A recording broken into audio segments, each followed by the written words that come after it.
फिरौन और उसकी खादिमा किंग हजूर अकरम शब मेराज में बैतुल मक़दिस की तरफ जाते हुए मिस्र के करीब एक मकाम से गुजरे तो उन्हें निहायत ही आला और जबरदस्त खुशबू आने लगी। आपने हजरत जिब्रील से पूछा कि यह खुशबू कैसी है? जवाब मिला, फिरौन की बेटी की बांधी माशाठा और उसकी औलाद की कब्र से आ रही है। फिर हजरत जिब्रील एक्सा ने उसका किस्सा बयान किया कि माशाठा फिरौन की बेटी की खादिमा थी और वह खुफिया तौर पर इस्लाम ला चुकी थी। एक दिन फिरौन की लड़की को कंघी करते हुए उसके हाथ से इत्तिफाकन कंघी गिर पड़ी। वह उठाने लगी तो उसकी जबान से बेहिस्सो हवास बिस्मिल्लाह निकल गया। इस पर शहजादी ने कहा, तूने आज अजीब कलिमा बोला, रब तो मेरे बाप फिरौन ही हैं, तो तूने यह किसका नाम लिया है? उसने जवाब दिया, फिरौन रब नहीं बल्कि रब वह अल्लाह है जो मुझे और तुझे और खुद फिरौन को रोजी देता है। शहजादी ने कहा, अच्छा तू मेरे बाप के सिवा किसी और को अपना रब मानती है?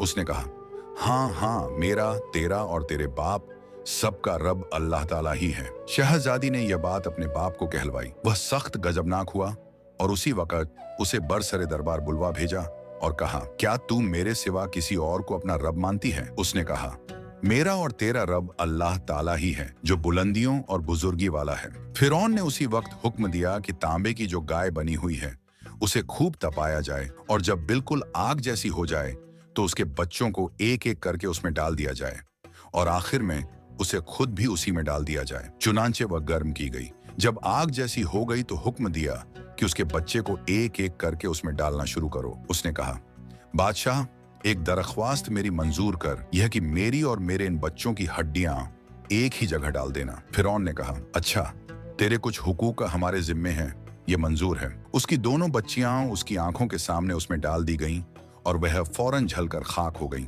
फिर सबसे छोटे की बारी आई जो माँ की छाती से लगा दूध पी रहा था। फिरौन के सिपाहियों ने उसे घसीटा तो उस नेक बंदी की आंखों तले अंधेरा छा गया। अल्लाह ताला ने उस बच्चे को उसी वक्त जबान दे दी और उसने बुलंद आवाज में कहा, अम्मा जान अफसोस न कर, अम्मा जान जरा भी पसो पेश न कर, हक पर जान देना ही सबसे बड़ी नेकी है। चुनांचे उसे सब्र आ गया। उस बच्चे को भी आग में डाल दिया गया और आखिर में उसकी माँ को भी उसी आग में जलाकर मार दिया गया। यह खुशबू की महकें उसके जन्नती महल से आ रही हैं। सुभान अल्लाह।